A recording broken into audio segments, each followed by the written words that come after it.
Baruque foi um homem de Deus. Ele andou com o profeta Jeremias. Jeremias recebeu revelações do Senhor. E assim como Jeremias recebeu revelações do Altíssimo, assim também Baruque recebeu revelações da parte de Deus. Peço a vocês que leiam esse livro de Baruque, o qual tem 86 capítulos, cheios de tesouros e mistérios do Todo-Poderoso, para que vocês entendam melhor o que será abordado neste estudo. Neste estudo, irei abordar uma das visões que Baruque teve, e essa visão é a visão da floresta, da videira, da fonte e do cedro.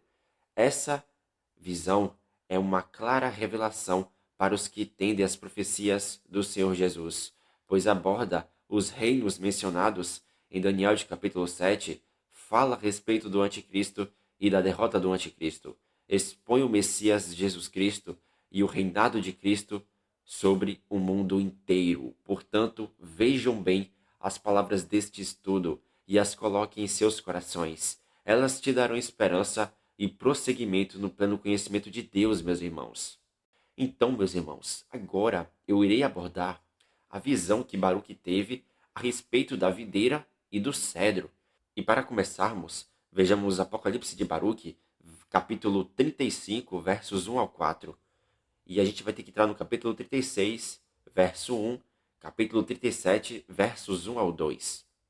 Então, vamos ver o que vai dizer o capítulo 35. E vai dizer o seguinte: após essas queixas, eu, Baruque, adormeci. Já à noite tive uma visão. Havia uma planície, e nela uma floresta de árvores, circundada de montes rochosos, altos e inóspitos. E aquela floresta era muito grande. À sua frente crescia uma videira de grande altura, e aos pés desta uma fonte fluía suavemente. Uma fonte fluía aos pés da videira. Aquela vertente, porém, ia até a floresta, tornando-se uma torrente poderosa, cuja enchente inundou aquela floresta, e as suas ondas arrancaram muitas árvores da selva e devastaram todas as montanhas ao redor. Assim, o cume da floresta abaixava cada vez mais, o mesmo acontecendo também com o cimo dos montes. E tão forte era a torrente que das numerosas árvores da floresta nada mais restou a não ser um único cedro.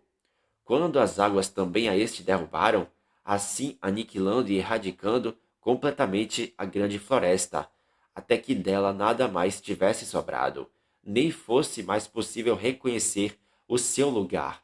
Eis que, inesperadamente, aquela videira e sua fonte movimentaram-se calma e suavemente. Chegaram a uma posição não muito distante do cedro. Então as águas da torrente arrastaram aquele cedro, que jazia ao chão, para junto da videira. Eu observei como a videira abriu a sua boca e, dirigindo-se ao cedro, ela disse: por acaso não és tu o cedro que sobrou da destruição da floresta? Por tuas mãos, em todos esses anos, foi constantemente promovido o mal, nunca o bem. Sempre te sentiste forte em face daquilo que não te igualava. Também nunca tiveste compaixão para com o que te pertencia. Estendias a tua dominação sobre aqueles que se encontravam à distância, mas aos que se aproximavam, prendias nas tuas garras com a rede da tua maldade. Assim tu te orgulhavas todo o tempo, como se não pudesses um dia ser erradicado. Agora, porém, precipitou-se o teu tempo, e as tuas horas foram cortadas. Agora vai-te também tu, ó cedro, atrás daquela árvore que antes de ti foi arrastada, e com ela converte-te em areia, e que o vosso pó se misture. Dorme agora na tristeza e permanece no lamento, até que venha o teu tempo derradeiro, em que te será dado voltares para padeceres ainda maiores sofrimentos. E no capítulo 36, no versículo 1 de Baruque, vai dizer o seguinte: então eu vi como aquele cedro incendiou-se e ardeu em chamas, enquanto a videira se exaltava, soberana, tendo ao seu redor um campo cheio de flores que não murchavam. Eu despertei e levantei-me daquele lugar. No capítulo 37, versos 1 ao 2, vai dizer o seguinte: Eu supliquei e disse: Senhor, meu Deus, sempre iluminas aqueles que procuram o entendimento, e a tua lei é vida e tua sabedoria é norma segura. Dize-me que significa aquela visão, pois tu o sabes.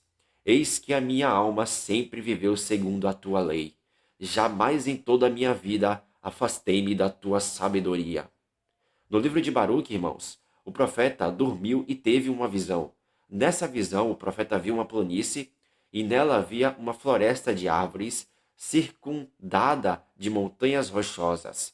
Essa floresta era muito grande, mas à frente dela crescia uma videira grande e dela, da videira, fluiu uma fonte. E essa fonte ia até a floresta e essa fonte se tornava uma torrente poderosa. A sua força era tão grande que inundou aquela floresta. Foram arrancadas muitas árvores dela e devastaram as montanhas ao redor. Contudo, Baruque diz que um cedro havia restado, porém as águas também derrubaram o cedro, assim aniquilando e erradicando completamente a grande floresta, até que dela nada mais tivesse sobrado. Então as águas da torrente arrastaram aquele cedro que jazia ao chão para junto da videira, e após isso a videira começou a falar com o cedro, e após isso o cedro foi incendiado, enquanto a videira se exaltava, tendo ao seu redor um campo cheio de flores. Veja que após isso Baruque desperta e por isso ele procura um entendimento sobre a visão da parte do Altíssimo. Irmãos, veja que essa visão ela é muito reveladora. Essa visão que Baruque teve, ela é cheia de revelação.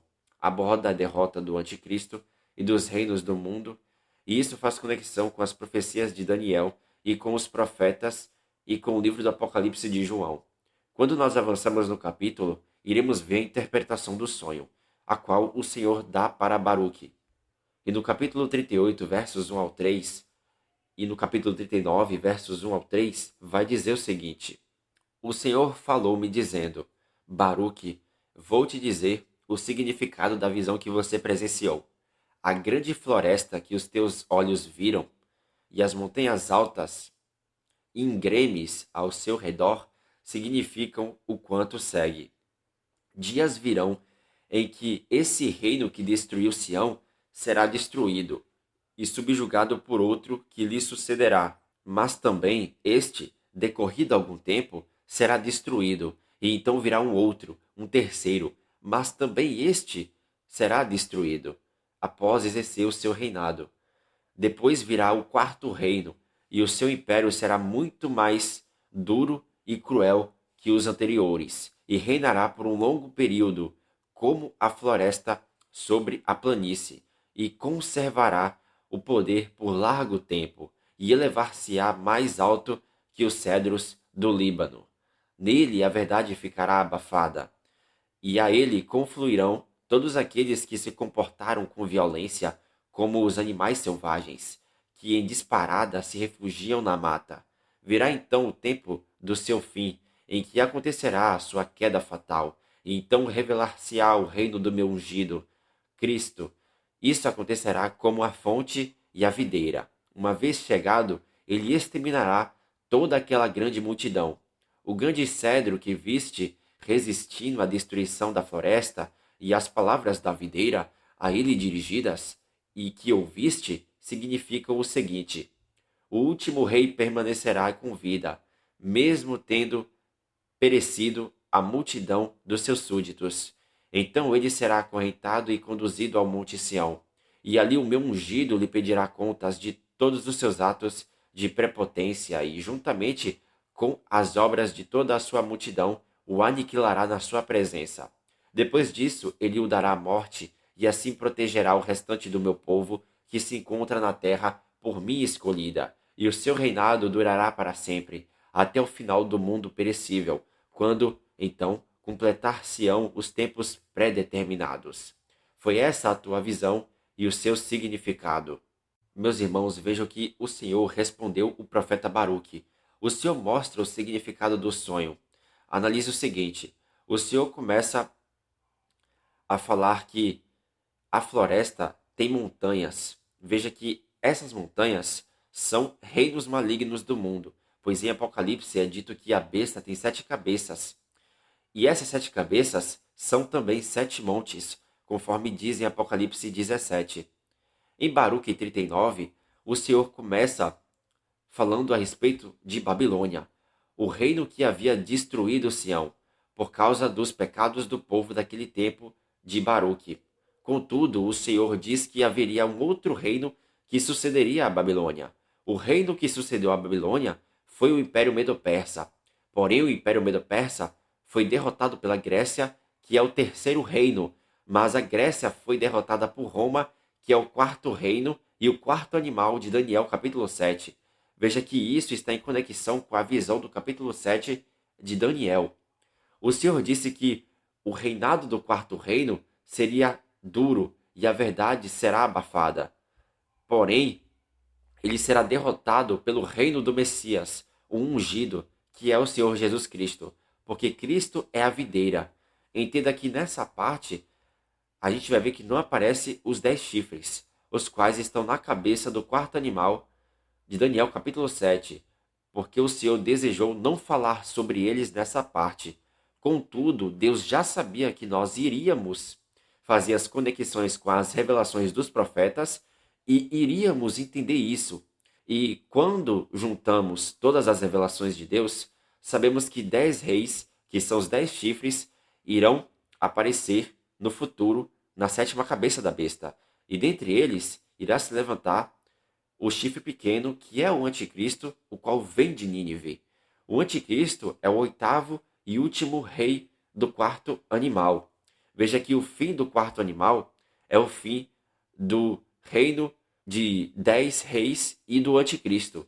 Isso vem através da volta de Cristo, cujo reino aniquilará o anticristo, visto que o cedro representa o anticristo e o reino do anticristo.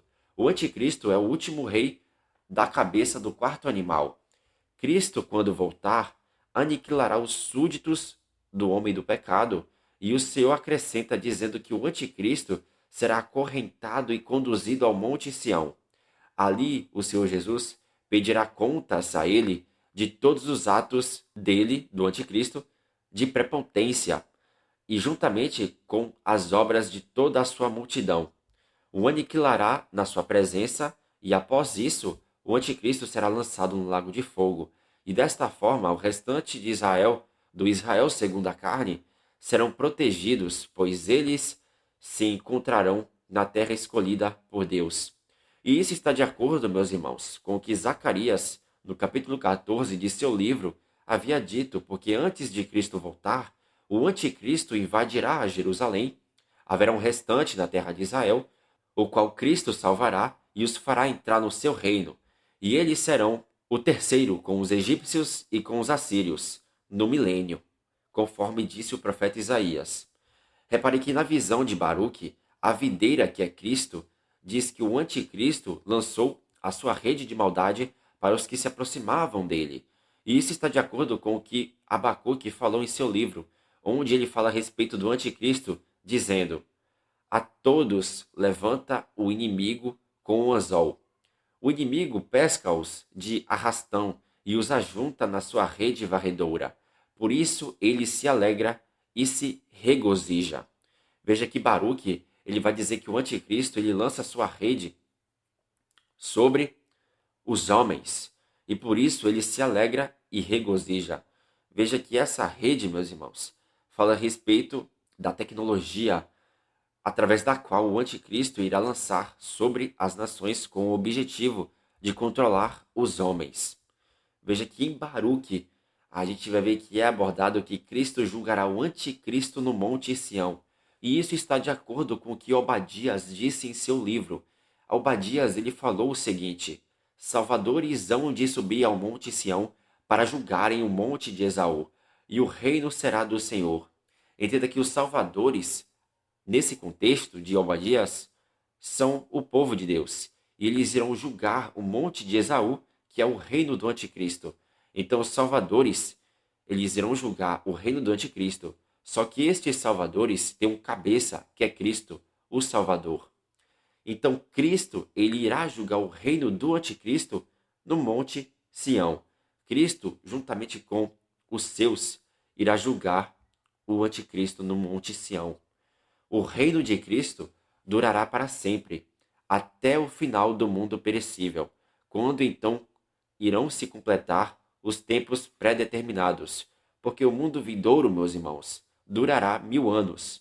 E após o milênio, o céu e a terra do mundo vindouro passarão diante do grande trono branco, conforme diz em Apocalipse 21, para que venha um novo céu e a nova terra.